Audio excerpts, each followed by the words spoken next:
Give me your wallet now. Okay, okay. Give me your I'm gonna wallet. cooperate. Someone points a gun at your face. They point the gun at your face. Number one, if they want your valuables, give it to them. But if you feel that they're going to shoot you anyway and you have to disarm, don't do it while they're locked in and focusing.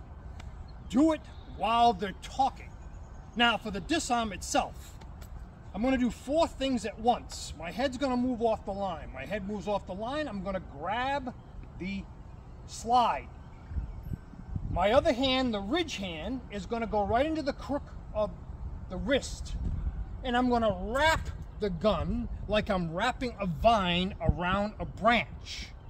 I want to strike to the eyes so I can distract them, so I can rack the slide and point.